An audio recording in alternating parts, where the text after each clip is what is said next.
Well, there are many, many, many ways that people have tried to reflect upon the Cain and Able story. But to refresh our minds on sort of how it went, Dr. Power at Perkins Seminary, who wrote some interesting ways of interpreting the Genesis story, I'll read his, and then we'll get back into analyzing it. He calls it the first Thanksgiving dinner. After Adam and Eve had been expelled from the garden, they had two sons. The older of the two, Eve called Cain, and the younger she called Abel. Abel was a shepherd, while Cain owned a small vegetable farm. One year, when the crops had been good and the flocks had grown and expanded, the two brothers felt that they should give a gift to the Lord. They decided that they would hold a Thanksgiving dinner at which the Lord, of course, would be present, for the Hebrews believed, as we do not, that the Lord was always present when people sat down to eat together. I don't know why he says we do not. I guess maybe it's a reflection that folks don't pray at every meal anymore. So he's saying they just think, well, God's not here, so we don't need to pray. Anyway, we do not, he says. Anyway, in this case, the Lord was to be the honored guest, the one for whom the meal was given. It was Abel's duty to bring the meat course, and it was Cain's duty to supply the vegetables. So Cain went to the stock, and he got some of this and some of that, and brought them for the meal. Abel, on the other hand, went down to the sheepfold and picked out the very best lamb that he could find. He slaughtered it carefully, cut it up, and brought the choicest cuts for the meal. Then the two sat down to eat. When the meal was over, the Lord said to Abel, "That was the best lamb that I have ever seen." Interesting. Seen, but didn't taste. That I ever seen. To Cain he said, "You didn't try very hard, did you?" And Cain was disgusted and disappointed at the Lord's judgment. Although the Lord tried to remonstrate with him, and indeed tried to encourage him to act differently, Cain was not encouraged. Instead, he decided that he would get his revenge. He invited Abel to go for a walk in the country, suddenly attacked him and killed him. Then the Lord appeared upon the scene and said to Cain, "Where is your brother Abel?" To which Cain replied, "I do not know. Am I my brother's keeper?" Then the Lord said, "What in the world have you done? Because you have heartlessly killed your brother and spilled out his blood upon the ground, I am banishing you from human society, from the agricultural life of the settled community. You are to become a nomad, a vagrant, a vagabond." Well, Cain, overwhelmed at his punishment, replied, "But vagabonds are vulnerable to the whims of every group they meet. I'll have no friends and no support. Any group that finds me can kill me." So the Lord put a mark on Cain to indicate to all that met him that Cain was under the Lord's protection. And Cain left the presence of the Lord to go out, to wander in the land of wandering, east of Eden. Now that's not the way it's written exactly, but Dr. Power took some creative liberties with the text, but he does pick up upon that interpretation that there was something wrong with the offering of Cain. It lacked something, and then the offering of Abel was excellent and acceptable. However, other scholars say that that's really not there. That's our reading into the story, some way of justifying God's response. But others say it's really there that God's response is capricious. It's just, there is no explanation for it. But anyway, so picking up where we had left off, I think, I forgot to make a note, so I may repeat just a little bit. But anyway, the blood is crying out. It's an affront to God's order, an affront to God's plan. So when the blood cries out, it's by the injustice, the innocent suffering at the hand of evil, an evil perpetrator, sets in motion a countervailing force that must ultimately prevail, is one way of interpreting the crying out of the blood. And it's the same kind of, I heard the cry of my people in slavery, that Moses says to Pharaoh, let my people go. So this crying out from the earth, from the world when injustice occurs, is heard by God.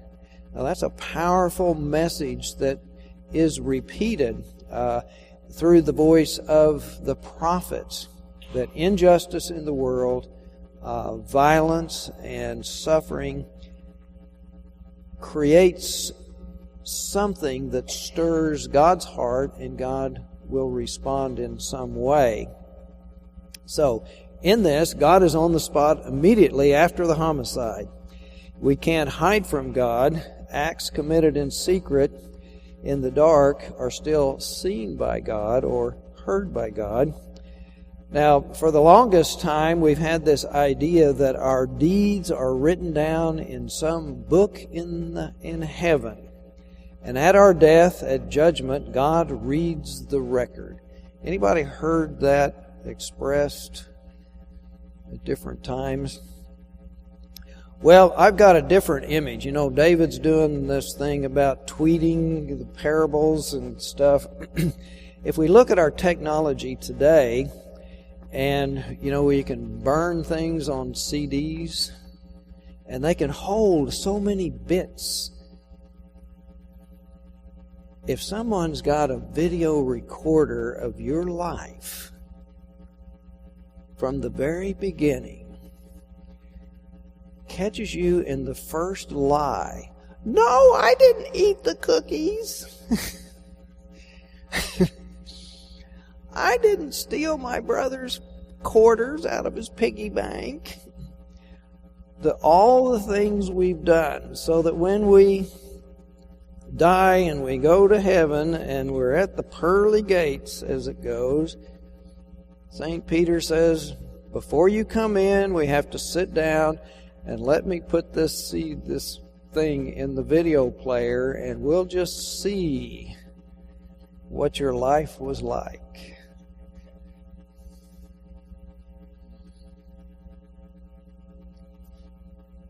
My older two boys have told me, my youngest son has told me what my older two boys have told him what they got away with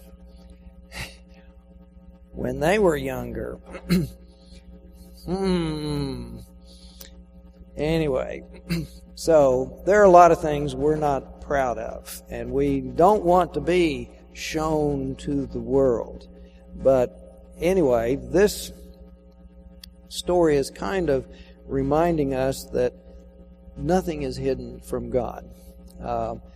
So anyway, Fonrod tells us that fratricide, in a way, it symbolizes that all murders and violence are against our own family. But and I mentioned last time, we don't really know whether Cain buries Abel or just slays him and walks away and his blood soaks into the earth. But a part of that crying out, that the blood mixed into the soil, it discolors the soil, it poisons the soil. And so Cain causes the soil, which is Mother Earth, to drink the blood of his brother, or if it's Mother Earth, drink the blood of one of her sons. So anyway, back to any homicide is a fratricide.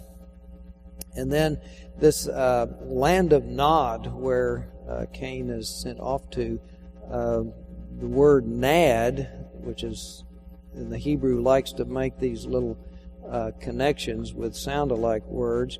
Nad is a fugitive in its restlessness, so they named the land Nod. But it's separated from the cult of worship of Yahweh, yet the Kenites are related. But also this protection, that God does not strike Cain dead, but that he is protected from being killed. Now, this banishment is really kind of, if in one sense we have an understanding that if he's afraid of someone else out there to kill him, that assumes that there are other beings, and that this still isn't Adam and Eve, the first two, and then Cain and Abel, there's only 4, and now Abel's dead, now there's only 3, and then if Cain is banished, then Adam and Eve are here, and then he's alone and banished. The math doesn't quite work if we're thinking there's people out there. But the concept of banishment, isolation, exile, is similar to our solitary confinement and life in prison and being on death row. I heard a little piece on NPR a couple of weeks ago that was talking about the psychological and mental effect of all of these hours a day of prisoners who are locked up, and some don't even have a window to look out. It's in a sense, they're buried alive in this concrete casket. And it talks about whether they're a terrible person or just made a mistake, or they're high on drugs and committed this act, but in the cell, that years and years of isolated confinement does great damage to one's psyche. And then we think, well, they're horrible people, that's what they deserve, but now we're finding with DNA evidence sometimes those persons are found innocent and then are released, but out of these years of the solitary confinement has severely damaged them and their psyche, and it makes it very hard to re-enter the normal world. And so even solitary confinement in some sense can be very inhumane treatment and cruel and unusual punishment as we understand the mental dynamics. But nevertheless, it is a very difficult question of how do we deal with crime and punishment and protect society and the innocents from people who would do harm. It's a tough situation, but we see that God does not strike the person dead. But anyway, we move on. Again, it's out of sync because we have Abel raising sheep and goats, and he picks the best sheep and slaughters it for a meal. We haven't gotten to the flood story yet, and after which people can eat meat. We're still in the vegetarian time.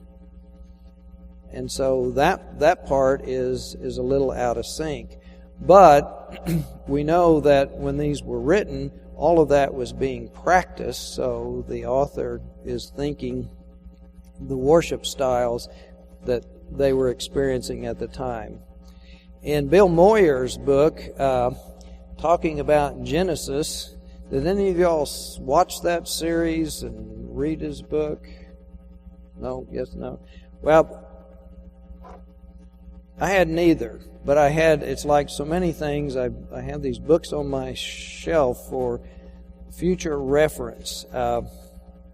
But Moyer's, in the book, he has some essays by different theologians and scholars, and this one essay is by a Reverend Christopher Lighton, and he's offering some commentary, and he has the understanding that there was no reason for God's choosing Abel's gift and appreciating it and rejecting Cain's. Although, again, he said God responds enthusiastically. And I didn't see any enthusiasm. He just accepted to Abel's gift, and to Cain's is not, thereby creating a puzzle that has occupied generations of commentators. Why does God play favorites? No single answer has ever filled or never will fill in the blank enduringly.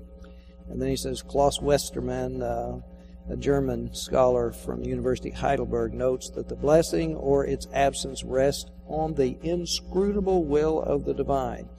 It's a mystery. So, but he goes on and deals with a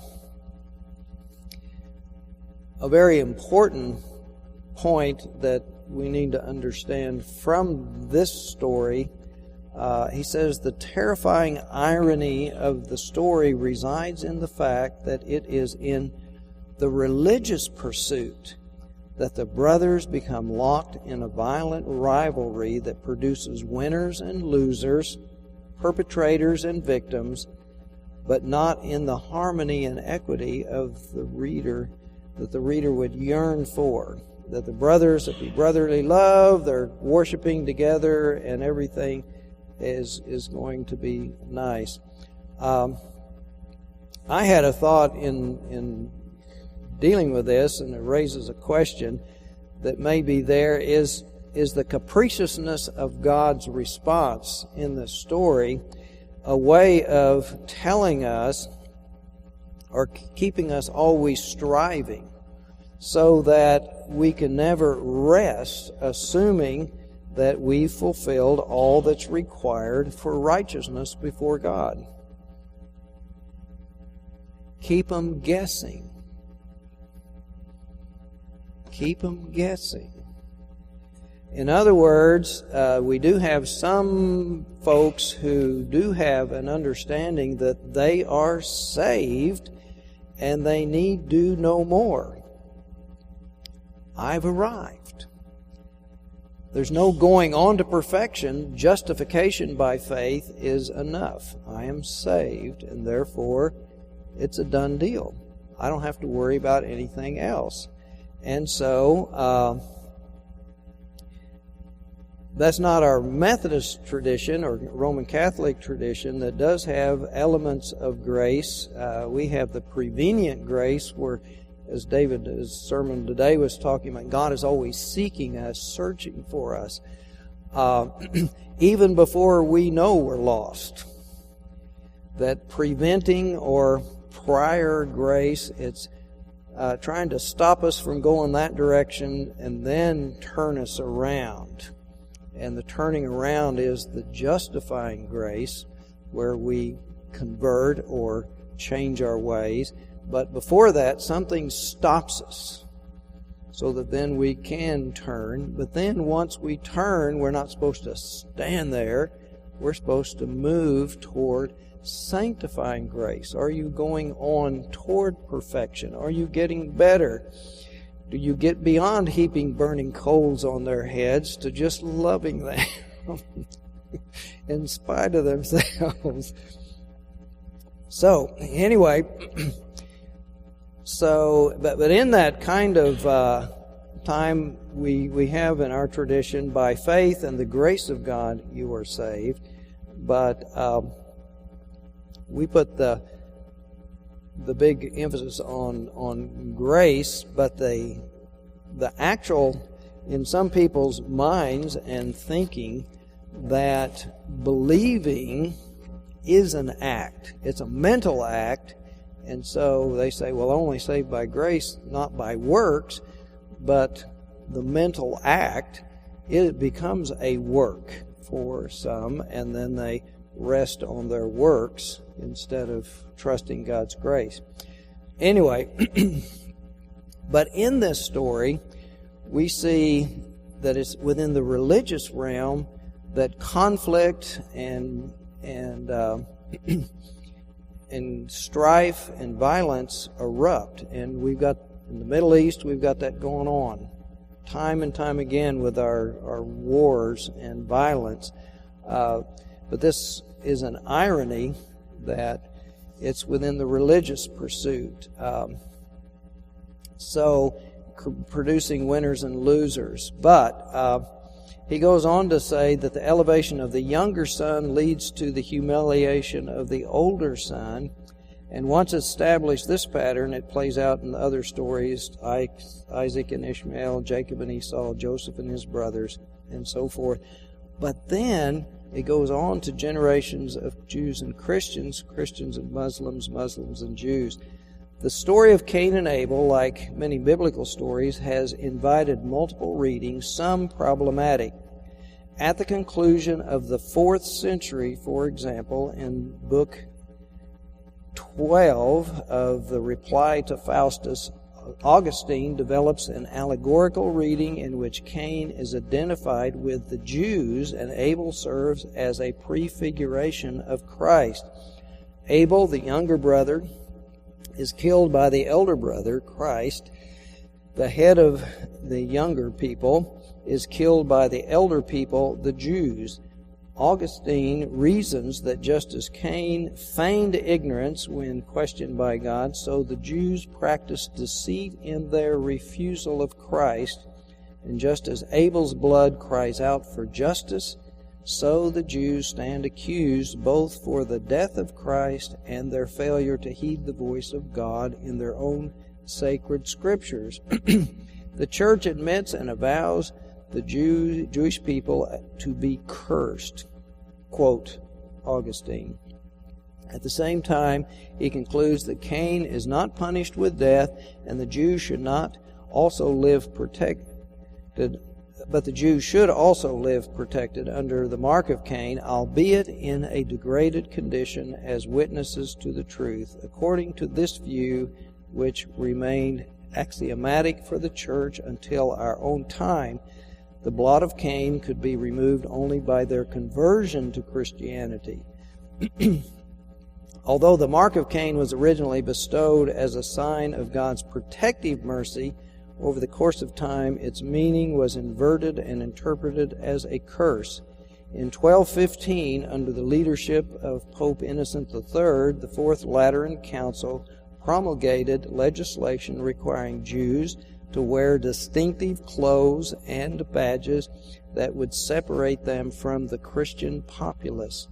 The practice signaled restrictions that pushed Jews to the precarious edges of economic, political, and social life, and the legal barriers imposed on medieval Jews in Christian Europe are a grim reminder that the Nuremberg laws in Nazi Germany were not nearly as unprecedented as we usually imagine.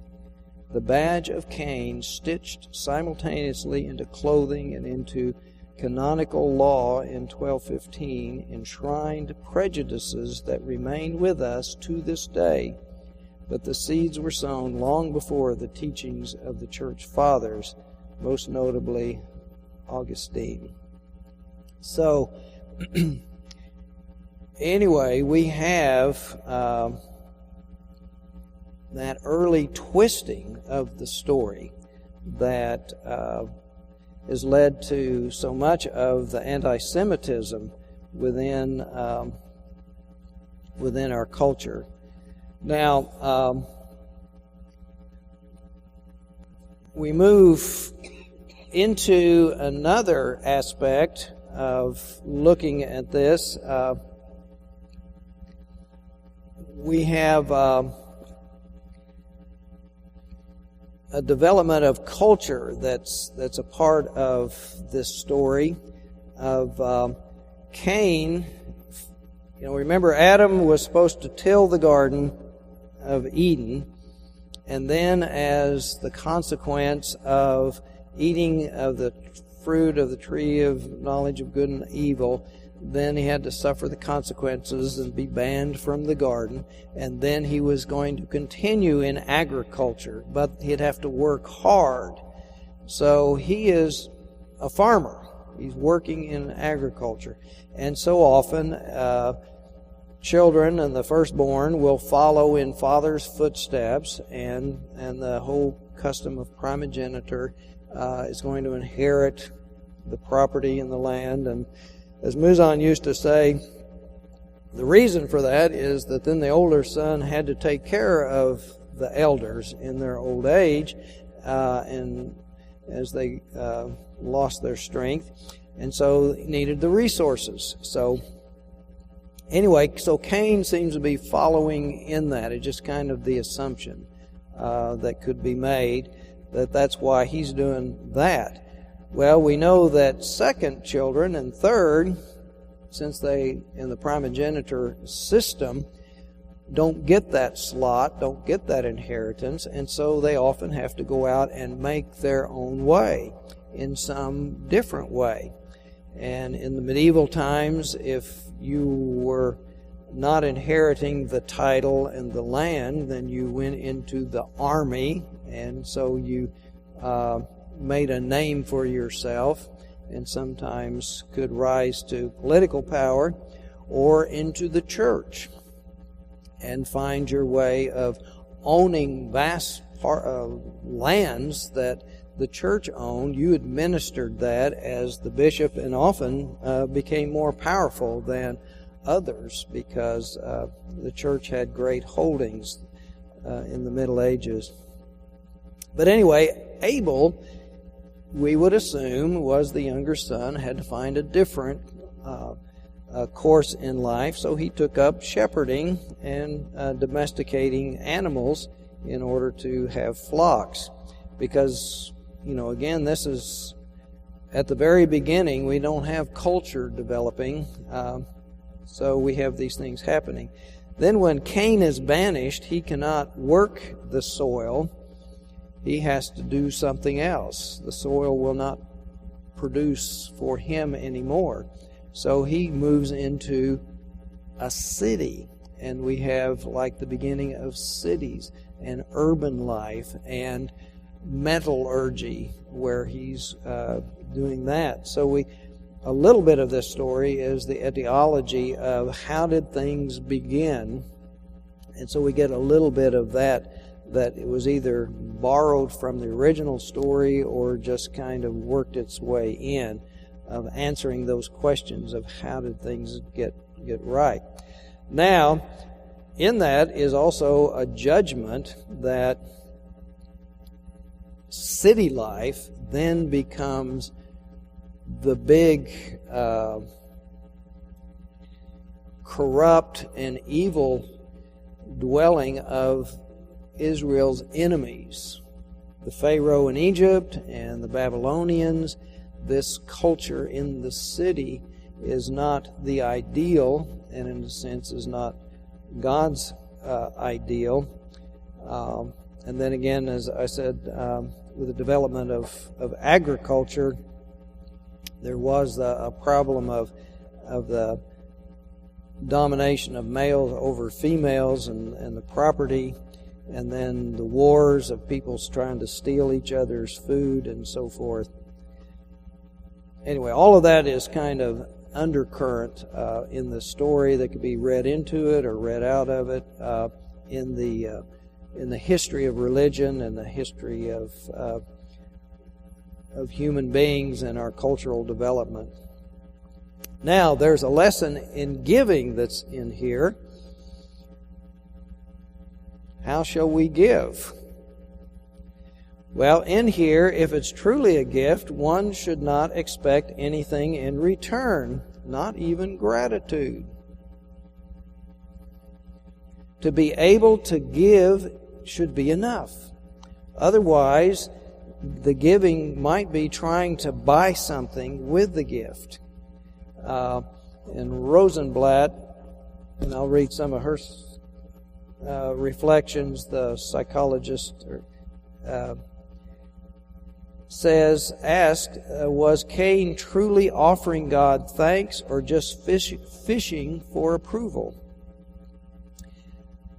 For Cain to become so angry, obviously his expectations were frustrated and disappointed. He was expecting at least equal approval, or maybe he was expecting excessive, superior approval, being spoiled in the sense of the firstborn. And so raises the question, does this go back to the firstborns being the center of parental attention, being disrupted by another child coming along? Now, a new baby is getting all the time and attention that the firstborn used to get. And in one sense, is the storyteller, the Yahwist, the author, recognizing this common universal experience in order to hook the listener's attention. For nearly everybody has experienced this as children ourselves, being either the oldest or the next in line. If there's anybody who comes after you in the family, then all that attention you received as being the new baby is kind of diverted from you to the next new baby. Or you may just observe it happening around you. So possibly that's a part of this. So does the Yahwist then use this convention to reveal some truths about God's acceptance in judgment and nature, and about the nature of temptation, sin, anger, violence, and homicide? Because we do have that sibling rivalry, that sense of deserving this and not receiving, and so forth. So therapeutically and morally and relationally, it is so important to learn how to step back and self-reflect, identifying and naming our pain, to find the nerve that is raw.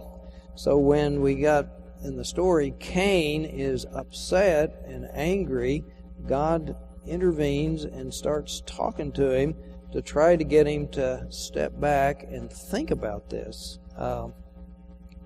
So in psychological terms, if we will do that when we're upset about things, before we give in to the anger and lose control over our tongue, if not our body, and violently attack another. In this case, nothing has been said about Abel doing anything harmful or insulting to Cain to deserve Cain's anger and violence toward Abel. We don't see any of that. We don't hear any of that. However, in some of when people will spin stories and read into that, they will say that Abel was probably all full of himself and trying to outdo his older brother, and but anyway, it's not in the text. And obviously, the anger really seems to be really with God and not with Abel, because Abel hasn't really done anything to Cain. And God did not show regard or respect or appreciation for Cain's gift. Cain's disappointment and hurt turns to bitter jealousy, we assume, and the rage at Abel, whose gift is somehow proved to be superior and more deserving than Cain's. So it's letting that anger boil over and lash out. And so what often happens when in emotional issues, a lot of times something's eaten on us, and then something happens, and the person who's kind of innocent that just happened to be present at that moment gets the full brunt of all of this anger that's been building up about a bunch of other things. But anyway, when God sees Cain's downcast, angry, pouty face, God tries to help him look inside, recognize what's going on within himself, and take responsibility for his feelings and attitude and ultimate actions. And instead of attacking the one who set the bar higher, he could use his energy from the anger to motivate his striving to improve and do better for himself. If he would recognize what's going on, why he's feeling angry. He's disappointed, he's frustrated about not being acceptable and approval from God, and then if he kind of began to figure out why, then he could try to do better. But embarrassment and shame can turn us bitter and generate hate, or we can use the emotional energy to drive us on a course of improvement. Sometimes this happens in the workplace. Anybody seen this kind of thing going on? Everybody's kind of settled in and got their routines, and then some new person comes in, and that new person is working really hard, to prove himself or herself, and all of a sudden is just shining and getting lots of recognition. And so instead of the rest of the folks, we have gotten kind of comfortable and lazy, and we haven't been putting forth. All of a sudden, instead of re-energizing and refocusing, then they start sabotaging and trying to pull down the new person who hadn't done anything to them personally, but just created a situation. So anyway, there are times and places where this whole issue of what we do and how we are, of whether we feel accepted and appreciated to the level that we would want or expect, comes into question. But anyway, when Cain says, in essence, does the shepherd need to be shepherded in his, I don't know where my brother is, am I my brother's keeper? The question is a part of Cain's answer to the challenging question from God is, where is Abel your brother? Knowing that in some way Cain has done something wrong and bad, and is giving him the chance to fess up and take responsibility. But the answer is an avoidance of truth and responsibility. I don't know. Am I my brother's keeper? It's a way of saying we live separate lives. He goes his way, I go mine, and I do not have anywhere near him. I've been doing my own thing. In one sense, I'm innocent. I wasn't anywhere around him. I don't know where he is. He's doing his own thing someplace. So in our crime scene investigation stories on TV, Cain is trying to imply, I was not the last one to see him alive.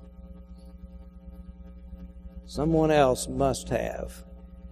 But anyway, this idea of being one's keeper, had some reflections on that. During all my years in being a Christian and in the church, it's been assumed that the answer to Cain's question should be yes. You're supposed to be your brother's keeper.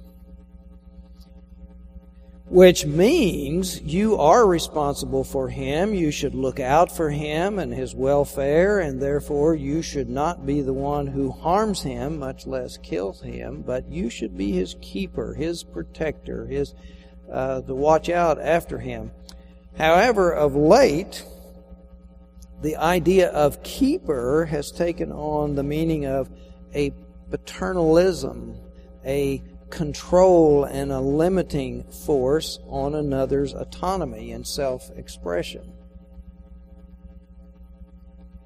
So it may have been at one of the Barton Clinton Gordy lecture series, or it may have been at the Clergy Institute at Temple Israel, where one of the scholars coming there had said something about this text that I had never heard before, that I found interesting and registered in my memory. When asked, "Am I my brother's keeper?" the answer is no. You're not supposed to be your brother's keeper. You're supposed to be his brother.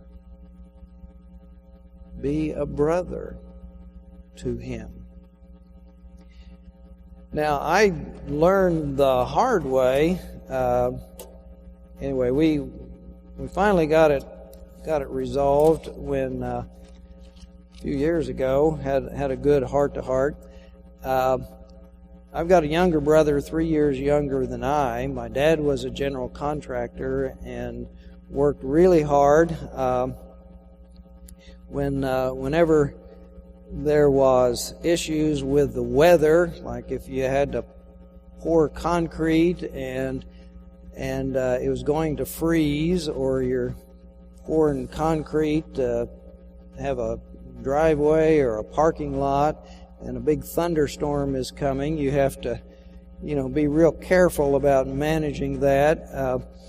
And then all kinds of things when you're working on trying to finish this job, meet the deadline, but since you're finishing this job, you need a new job starting, so you're working up the bids and having to go to the bid letting and so forth. So lots of times my dad was working late, long hours. And anyway, like Muzan's dad, but my dad had a drinking problem, being a World War II veteran and dealing with some of that, and a really mean and nasty father of his that he came back from the war and worked with. My grandfather was not a nice person, and so anyway, my dad was a controlled alcoholic. He never worked or never drank until 5. But that meant sometimes he didn't come home and just stayed at the office. So what that did for me, not really realizing it, but I was the oldest son, had 2 older sisters, but for my younger brother, I tried to be his keeper. There were a lot of things where I was taking on that father role of trying to help him, teach him. However, only being 3 years apart, and also only not being an adult myself, some of that keeper part got mixed up with big brother teasing part, and so he had built up a lot of resentment over the years, and he was mad at me for everything. And so anyway, at this one heart-to-heart, I explained to him what was going on. And he said, "Oh, really didn't realize that I was trying to be the keeper part," but he interpreted it negatively, that I was just being mean in different ways. It's just I didn't know how to be a father and do those kinds of things that my dad wasn't available to do for us or for him. So anyway, I learned, and we learned real well, that what he needed was a brother, for us to play together and just have fun instead of my bossing him around or trying to make him do stuff and control things that he didn't want to do. And so that was a really important thing that this message from one of those lectures really pointed out to me. Another approach of looking at this psychologically is Rabbi Edwin Friedman looks at this as the story and reads it as a psychiatrist would, and family dynamics. And this is another interesting take on the Cain and Able story. It says, recent archaeological discoveries have revealed a family workup done by one of the ministering angels about 20 years after creation. It is translated here from the original. This is a family of 4, mother, father, and 2 sons, fairly close in age. They came in because the sons have been quarreling a great deal, and both mother and father appear quite helpless to do anything about this. Most of the focus is on the older brother, who broods a lot, is extremely sullen, and is very jealous of his far more successful younger brother. The younger brother is not aware of his advantage and thus never tries to hide his success. His easygoing manner or his rewards for his prosperity. The older seems totally unable to understand why fortune does not smile alike on him. It cannot be said that the parents, both of whom are only children, by the way, show any significant favoritism, yet I am quite sure it is something in their own style of life that is contributing to the very problem they want to solve. At the beginning of their marriage, both husband and wife seem to have lived in a very blissful state, naive, it appears, about what was happening all around them. Something, we're not sure what, changed that, and things have never been the same since. The husband growls continuously about his lot and why life has to be so difficult, whereas the wife never fails to remind him of how much pain she went through to bear him sons. But it is more than their discontent that seems to be seeping down, particularly to their elder son. More pernicious still may be their attitude toward their discontent. Neither husband nor wife seems capable of accepting responsibility for their own destiny. Both are always claiming that their lives would be far different were it not for how the other behaved. The man tends to blame his wife, and the wife tends to blame the environment. Neither seems capable of taking responsibility for personal desires, loves, or hates. Each sees the other as causing his or her own pain. Now, since neither talks much about their origins, they both seem to have been cut from the same past. It is difficult to know how their own childhoods contributed to such irresponsibility, though there is a strong suspicion here that while they were growing up, they had everything handed to them on a silver platter. Indeed, each seems to have led a youth totally absent of significant challenge. There seems to be no strength in this family at all, by which I mean the capacity of some member to say, I am me, this is where I stand. I end here and you begin there. It may be this constant expectation that the other should be his keeper that prevents each from taking responsibility for himself.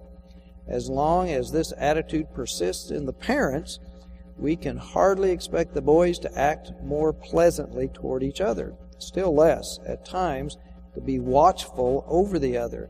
This situation will certainly leave a mark on one of them. In a family like this, with no one able to tolerate his own solitariness, or for that matter, anyone else's, I fear the weakness in the children will never be corrected. Actually, my fantasies are worse, for if the current inability of each parent manifests to deal with his or her own pain continues, I fear that Cain's view of life will never truly focus on himself and, perceiving the source of all his problems in his brother, he may one day up and kill him.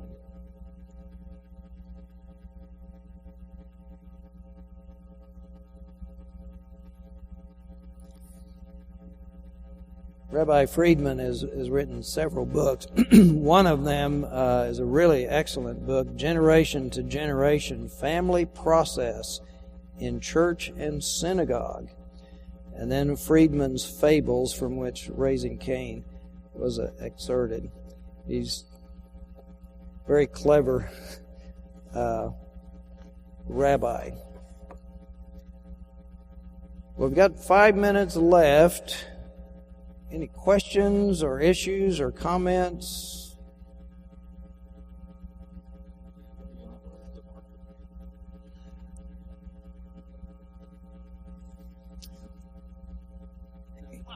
We hadn't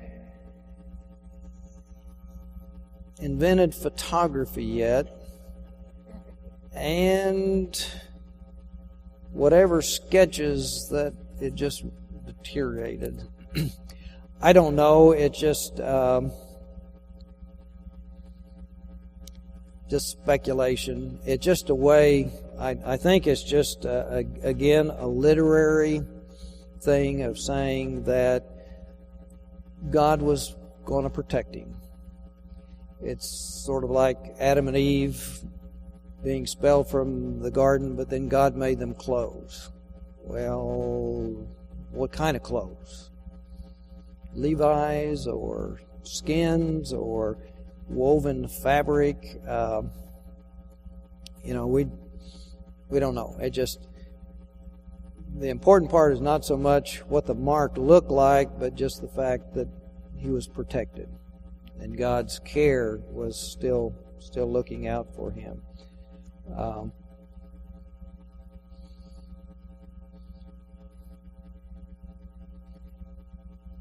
If I was click and clack, I could tell you my brother have the answer to that question. Any other questions or issues that...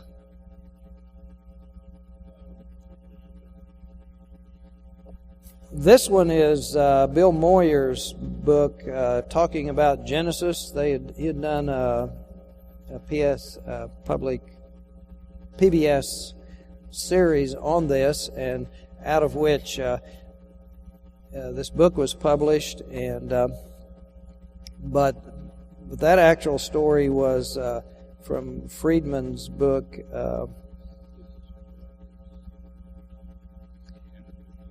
This was done a long time ago, 1996.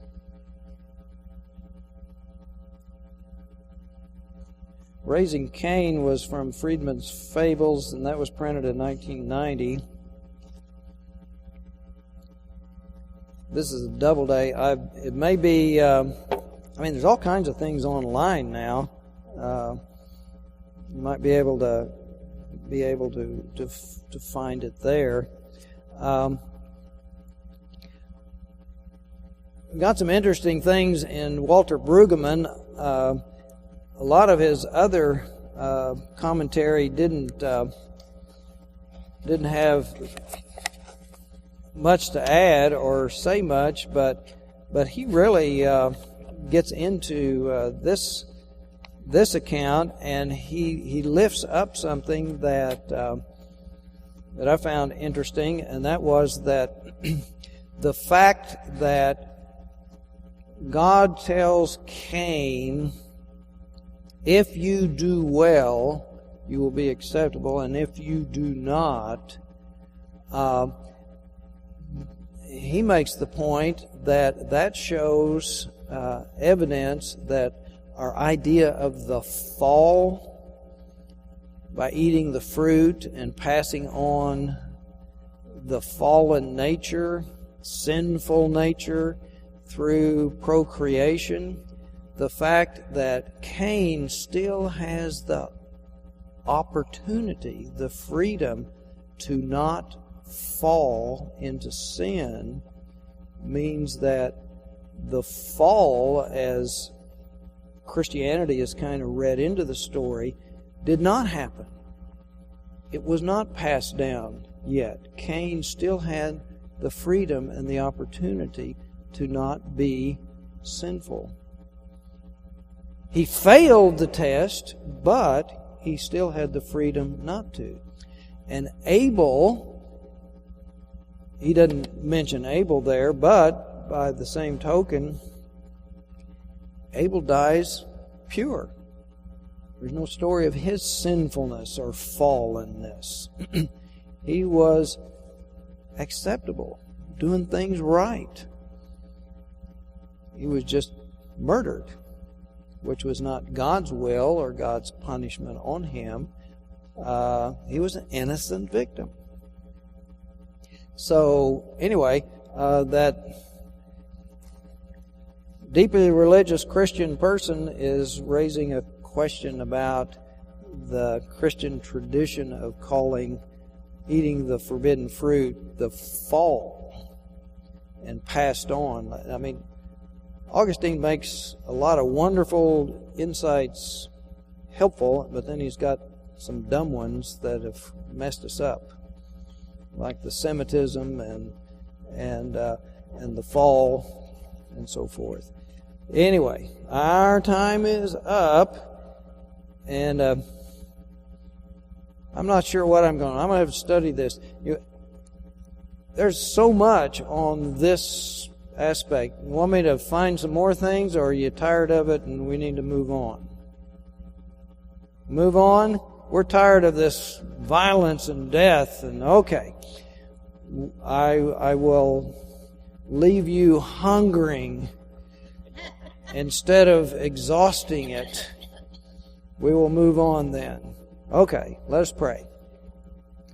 Well, dear God, we confess that we do lose control sometimes of our feelings and emotions, and sometimes that moves so quickly so that we say hurtful words.